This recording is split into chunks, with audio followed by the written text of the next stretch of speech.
Shalom teman-teman, di sini aku mau tanya nih sama teman-teman.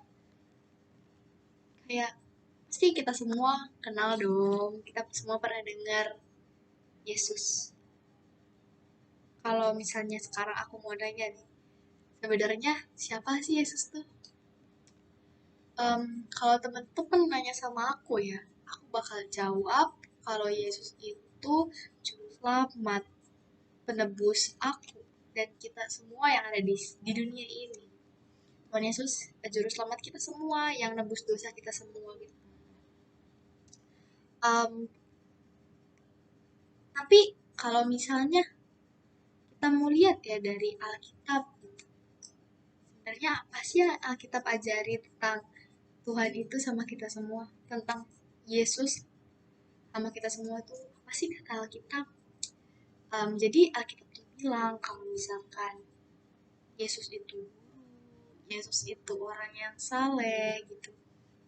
Yesus itu um, menyebar kebenaran, itu semua nggak salah teman-teman, itu semua benar kok. Yesus juga guru, itu semua benar, nggak ada yang salah sama sekali. Jadi um, tapi kata Alkitab, Yesus tuh lebih dari itu semua.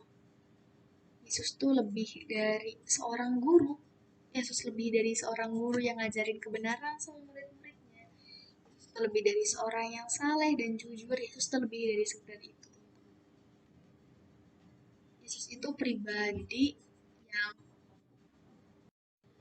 banyak gitu. Tuhan Yesus itu ngajarin kebenaran sama kita ya teman-teman. Yesus tuh ngajarin kita buat ngasihin, kan kita tuh diajarin buat ngasihin, mengasihi gitu, mengasihi sama manusia, kita mengasihi semua orang gitu, bahkan musuh kita sekalipun. Tuhan Yesus tuh ajarin kalau kita tuh suruh ngasihin mereka gitu. Bahkan Tuhan Yesus bilang kalau misalnya kita, ada orang yang nampar pipi kiri kita, kasih juga pipi kanan kita. Kalau misalnya ada orang yang minjam baju kamu, kasihin juga jubah kamu. Jadi bener-bener di luar nalar manusia kan, mind blowing banget kan kalau misalkan bagi kita manusia gitu. Kayak wow, ada ya yang dipandang sebagai manusia tuh kayak gitu gitu. Tapi Tuhan tuh lebih dari sekadar manusia, bahkan orang benar gitu.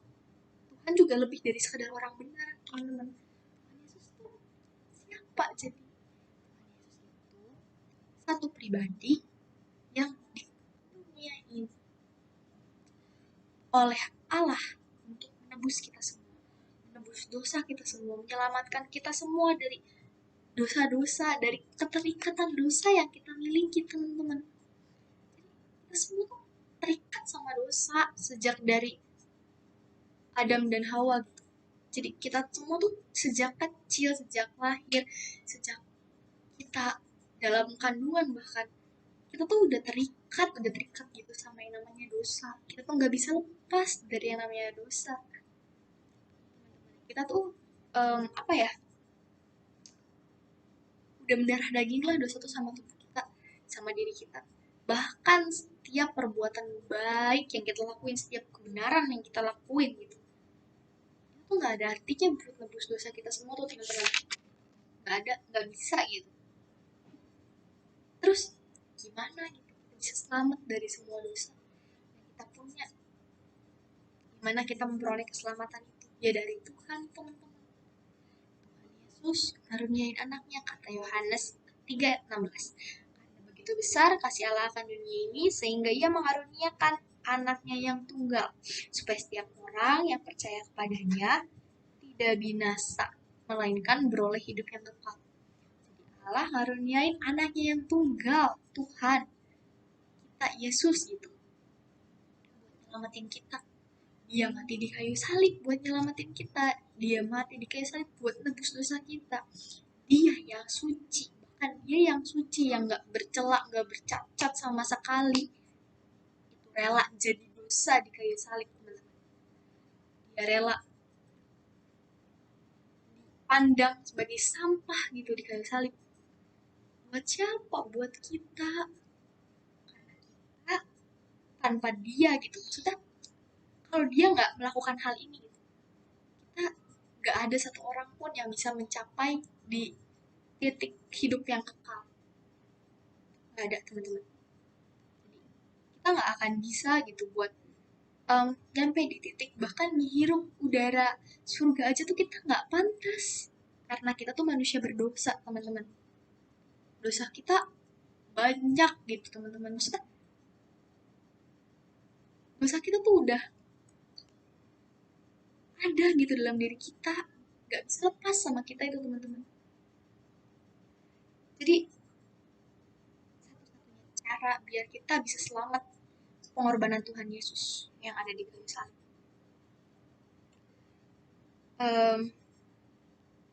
Gimana kita bisa percaya kalau Yesus? Di Yohanes 10 ayat 30 ya, Yesus bilang gini, aku dan Bapa adalah satu. Kemudian Yohanes 14 ayat 9 dia bilang gini, orang yang sudah melihat aku sudah melihat Bapa. Berarti orang yang sudah melihat aku, dia juga sudah melihat Bapa, dan aku dan Bapa adalah satu. Berarti mereka itu merupakan satu pribadi, teman-teman. Kalian suka mikir gak sih kayak seberapa besar kasih Tuhan? Kenapa dia sampai mau mengorbankan gitu anaknya gitu buat kita semua? Yang benar-benar kalau kita lihat zaman sekarang ya, teman-teman, kita yang berbuat dosa tuh seenaknya, kayak nggak mikirin pengorbanan Tuhan tuh gimana. Aku kadang sedih jujur, tapi aku juga manusia berdosa gitu. Aku juga sering melakukan dosa gitu, tapi yuk kita sama-sama berdoa biar kita bisa lebih menyenangkan hati Tuhan gitu. Kita tuh harus nyenangin gitu, teman-teman, hati Tuhan gitu. Kita tuh harus melakukan perbuatan ya, teman-teman, melakukan perbuatan yang berdasarkan firman Allah ya, teman-teman. Kita harus melakukan perbuatan yang Tuhan senangi gitu. Emang gitu kita gak bisa gitu membayar dosa kita dengan perbuatan-perbuatan baik, tapi untuk menyenangkan hati Tuhan kita harus melakukan kebenaran, teman-teman. Masa apa ya, dia rela loh nyawanya gitu dikorbanin buat kita semua, tapi kita suruh melakukan firman Tuhan aja itu susahnya setengah mampus lah kalau kata orang gitu. Kayak kalau misalnya manusia ya pasti mikir gini, lu kok nggak ada balas budinya sama sekali sih, sedikit aja nggak ada gitu. Dia udah rela mati buat lu loh, tapi kenapa lu bisa gini gitu, nggak peduli gitu, teman-teman. Kita tuh udah jatuh ke dalam dosa. Kalau bukan karena Tuhan, teman-teman, yang nyelamatin kita, kita sekarang tuh hidup tuh sia-sia berarti, teman-teman. Kalau Tuhan gak nyelamatin kita, kita hidup sia-sia dalam dosa dan akan terus keterikatan dengan dosa. Tapi Tuhan, dosa sendiri tuh bukan sekadar perbuatan loh, teman-teman. Bukan sekadar kamu berbuat jahat, kamu mukul teman kamu bunuh orang. Bukan sekadar gitu, bukan sekadar kamu berzina. Tapi udah ada, teman-teman. Sudah melekat dalam diri kita gitu, teman-teman. Gak ada yang bisa apa ya, ngelak gitu. Manusia nggak ada yang bisa ngelak kalau dia tidak berdosa tuh nggak ada. Jadi dosa itu keterpisahan manusia dengan Allah yang berakibat kematian. Yang dikatakan di Roma 6 ayat 23. Upah dosa ialah maut, tetapi karunia Allah ialah hidup yang kekal dalam Kristus. Jadi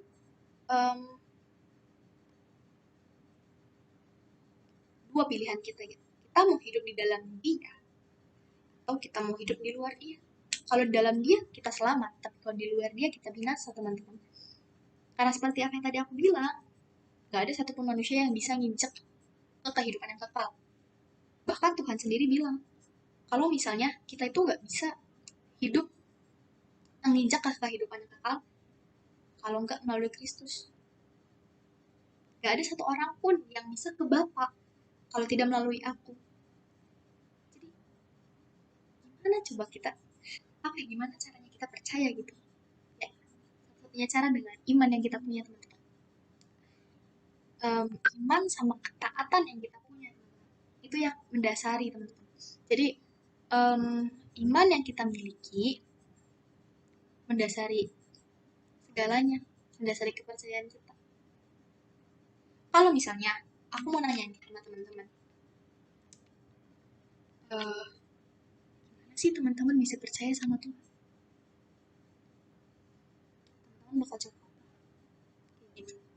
Karena yang terpenting dari semuanya itu iman yang kita miliki sebagai satu objek kepercayaan dan keyakinan kita kepada Tuhan bahwa Dia itu juru selamat, bahwa Dia itu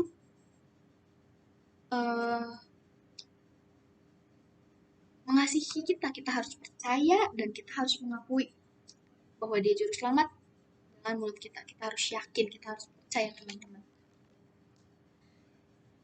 Terus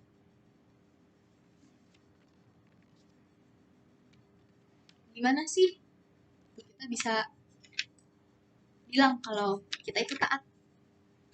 Gimana sih caranya kalau kita bisa bilang kalau kita itu punya iman?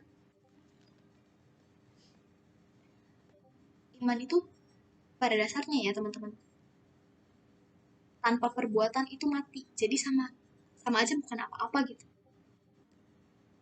Titik dari lahir baru adalah percaya kepada Yesus. Titik dari kita lahir baru, kita punya iman yang baru gitu. Kita diselamatkan gitu, kita lahir baru, kita percaya sama Yesus. Itu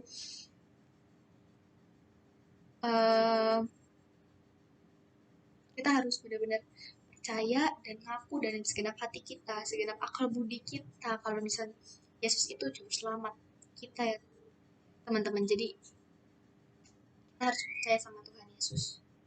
Selanjutnya setelah percaya kita harus apa? Bukan seolah-olah kita udah percaya, udah gitu kita percaya aja. Enggak teman-teman, kita harus taat sama Tuhan. Kita harus taat sama perintah Tuhan yang ada di Alkitab. Kita harus taat sama firman-Nya, kita harus melakukan firman-Nya. Kita harus menyerahkan ya teman-teman ketakutan kita. Aku tahu gitu sebagai manusia kita itu gak jauh dari yang namanya ketakutan, kekhawatiran atas segala sesuatu gitu, masa depan kita. Karena banyak ya anak muda zaman sekarang gitu kayak khawatir banget tentang masa depan aku gimana gitu. Khawatir banget tentang masa yang akan datang. Tapi tenang aja teman-teman, semuanya itu udah dipegang sama Tuhan. Kalau kita percaya, balik lagi kita harus percaya sama iman kita. Kita harus percaya dengan iman kita bahwa Tuhan Yesus yang megang semuanya. Tuhan Yesus yang megang masa depan kita. Masa depan kita ada dalam tangan Tuhan Yesus, teman-teman. Asal kita serahin semuanya sama Tuhan. Nah,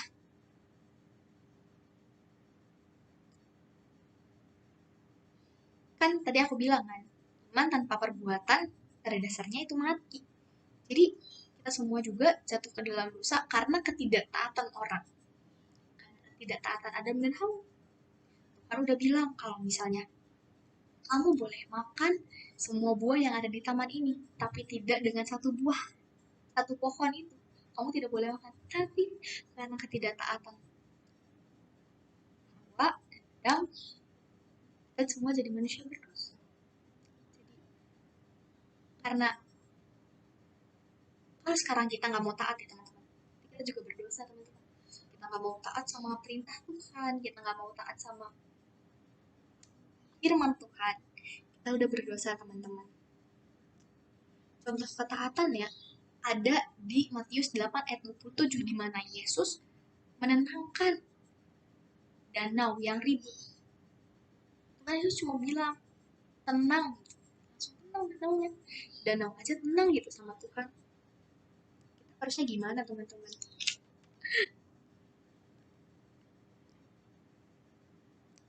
Terus satu lagi ya teman-teman, ada kisah Nuh. Kita semua pasti waktu sekolah minggu sering kan dengar-dengar tentang cerita Nuh, Bahtera Nuh, ya kan? Itu contoh ketaatan teman-teman. Di saat em, yang lain menganggap itu orang gila karena dia memberitakan tentang air bah kan. Yang diperintahkan Tuhan, Tuhan tuh perintahin Nuh buat Bahtera gitu. Dia buat Bahtera. Terus dia bilang sama orang-orang kayak, "Eh, ayo kita buat gini gini gini, kita harus kata Tuhan bakal ada air bah datang gini gini gini, tapi semua orang nggak percaya, bilang kalau misalkan itu orang gila. Tapi Nuh dengan ketaatan dia sama Tuhan, dengan iman yang dia punya, dia percaya sama Tuhan, dia buat bahteranya untuk menyelamatkan keluarganya, dia mempersiapkan bahteranya gitu teman-teman. Terus kita harus mengasihi ya teman-teman, seperti apa yang tadi Tuhan katakan, kita harus mengasihi sama kita manusia, kan kita harus mengasihi musuh kita teman-teman. Terlebih lagi kita harus mengasihi Tuhan. Kita harus kasih kata Matius 22 ayat 37.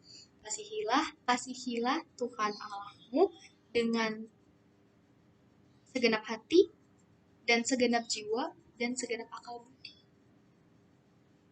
Kita harus tulus mengasihi Tuhan, kita harus tulus mengasihi teman-teman kita.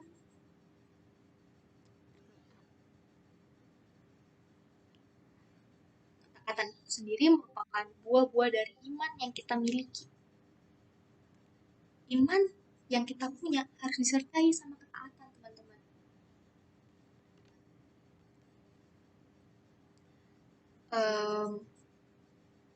Gimana sih caranya kita bisa taat? Sering-sering baca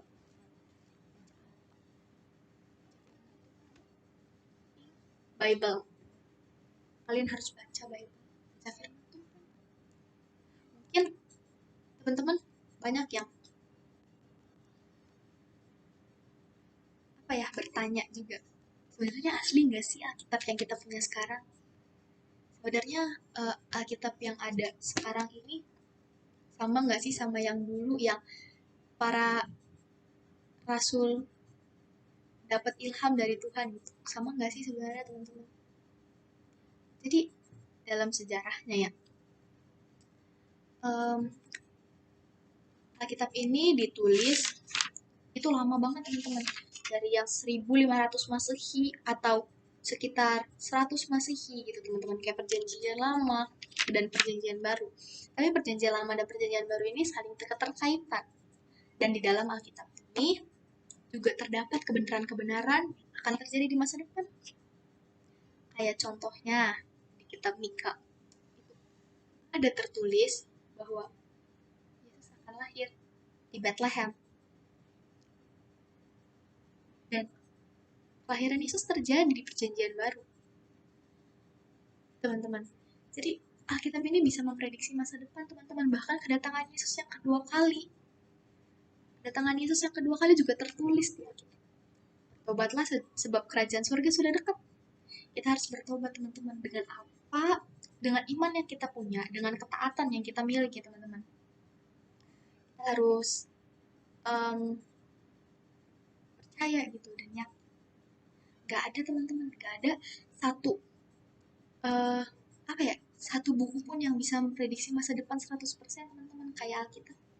Sekalipun ada, itu Alkitab karena turun langsung dari seseorang yang diilhami oleh Tuhan. Gimana sih Alkitab ditulis sebenarnya? Jadi zaman dulu kan kita belum ada teknologi ya kayak sekarang ini. Kita belum bisa zaman dulu itu belum ada laptop kayak sekarang, belum ada handphone nih. Handphone yang kita punya yang kita pegang kayak sekarang, belum Ada pensil juga bahkan dulu nggak ada kan, ada pakai tinta gitu, bahkan kertas juga nggak ada. Jadi sama halnya ya kalau kita mau buat contoh 10 hukum Taurat yang diturunkan kepada Musa di Gunung Sinai, itu tulis di mana? Di dua loh batu, teman-teman. Jadi pesan yang Tuhan Yesus ilhami pada para rasul dulu, yang ditulis para rasul itu bisa dari tanah liat, bisa dari papirus, kemudian berkembang lagi jadi dituliskan dalam kulit binatang ya teman-teman, kulit hewan. Tapi sebelumnya ya itu dari batu dan lain sebagainya. Jadi Alkitab ini sebenarnya apa ya? Udah memprediksi gitu, udah memprediksi masa depan kita. Dari Tuhan bilang kita nggak usah khawatir sama masa depan kita, asalkan kita mau berusaha dan menyerahkan semuanya ke dalam tangan Tuhan. Tuhan udah pegang teman-teman. Teman-teman nggak usah khawatir. Aku juga sempat gitu mengkhawatirkan masa depan karena aku juga seorang manusia gitu teman-teman. Aku sempat khawatir dulu aku mau kuliah di mana, bahkan dari SMP aku bingung aku mau SMA di mana. Tapi puji Tuhan aku dapet em, satu penghargaan yang bisa membawa aku masuk ke SMA aku waktu itu. Dan sekarang puji Tuhan aku dimudahkan lagi untuk masuk ke universitas. Kayak gitu. Jadi aku selalu berdoa gitu. Aku serahin semuanya ke dalam tangan Tuhan. Kan doa itu ya dan amin kan teman-teman. Jadi apapun yang kita doain, gitu, apapun yang kita doain Tuhan tuh pasti dengar teman-teman. Jadi Tuhan tuh baik. Masa apa ya? Dia rela loh. Dia udah rela loh turun ke dunia. Dia udah rela ngerendahin diri dia serendah-rendahnya. Kan seperti apa yang aku bilang tadi. Sampah. Kayak sampah. Dia diperlakuin udah kayak bukan manusia. Karena apa? Karena dia sayang sama kita semua teman-teman. Dia mau kita selamat. Dia mau kita bareng-bareng sama dia nanti di kehidupan yang kekal, teman-teman. Luar biasa banget gak Tuhan kita, teman-teman? Terus, masa sekarang gitu, kita disuruh taat, disuruh apa ya, baca firman Tuhan gitu. Ini firman Tuhan, kalau misalnya ada yang nanya gitu, firman Tuhan ini sebenarnya sama yang asli itu sama atau enggak? Sama. Isinya 100% sama. Tetapi mungkin kata-katanya berbeda, tetapi pesannya tetap sama, maknanya tetap sama gitu teman-teman. Jadi kita harus percaya sama Tuhan, kita harus um, apa ya, booster gitu, apa sih namanya ya, top up gitu, top up iman kita. Kita harus rajin-rajin untuk berdoa sama Tuhan karena itu komunikasi kita sama Tuhan kan teman-teman. Kita harus memperkuat iman kita, kita percaya dan yakin, dan kita harus taat terhadap firman Tuhan. Kita sebagai image of God. Apa sih image of God itu teman-teman? Gambaran Allah. Kita itu serupa sama Allah. Kita tuh udah diciptakan sebaik-baiknya sama Tuhan. Kita tuh udah disiapkan matang sama Tuhan. Kita tuh udah makhluk yang paling indah, makhluk yang paling baik. Jadi stop tuh insecure. Gak bisa. Kita gak boleh tuh insecure gitu kan. Kita tuh udah diciptakan terbaik versi diri kita oleh Tuhan. Jadi um, kayak aduh mata aku sipit nih, aduh hidung aku pesek nih. Tapi menurut Tuhan itu porsinya kamu teman-teman. Itu porsinya kalian, itu porsinya kalian. Gak, pokoknya semua yang diciptain Tuhan itu udah indah. Kamu cantik, kamu ganteng, kamu manis. Tuhan tuh udah kasih sesuai apa yang kamu butuhin juga. So, jangan pernah khawatir, jangan pernah ngerasa minder teman-teman sama apa yang ada, apalagi di fisik kita ya teman-teman, karena ini ciptaan Tuhan tuh indah loh teman-teman. So kita harus banyak bersyukur, banyak apa ya, kita juga harus mencerminkan kepribadian Tuhan teman-teman. Kita harus mengasihi sama kita harus berbuat baik. Jadi hidup kita itu harus menjadi teladan. Kita tuh harus mencerminkan pribadinya Tuhan itu gimana sebenarnya teman-teman. Kita boleh ya nyanyi satu pujian ya.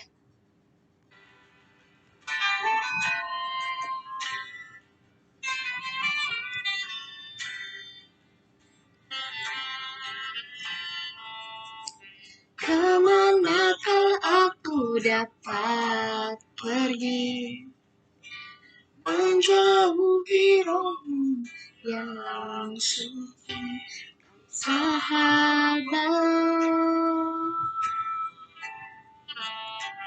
dan kau dekat.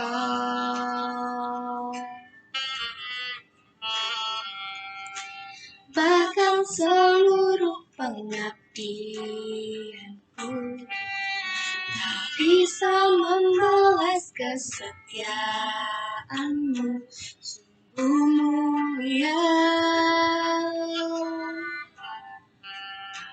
dan berharga, sungguh besar pengorbananmu bagiku, terlalu dalam untuk dimengerti, sungguh besar, sungguh indah yang kau pikirkan tentangku, tak terselami bagiku, sungguh indah.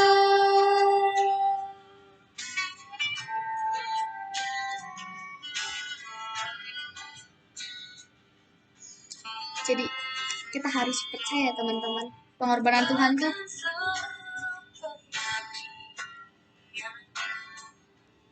tak bisa membalas kesetiaanmu, sungguh mulia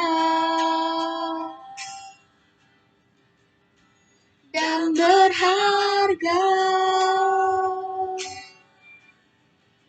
sungguh besar pengorbananmu bagiku, terlalu dalam untuk dimengerti,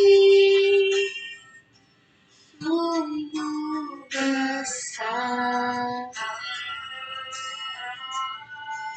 sungguh indah yang kau pikirkan tentangku, tak terselami bagiku, sungguh indah.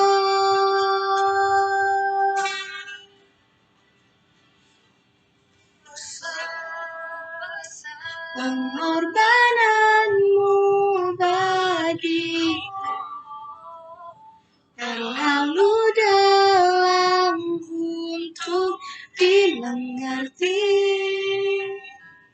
sungguh besar, sungguh indah yang kau pikirkan tentangku, tak terselami bagiku, sungguh indah.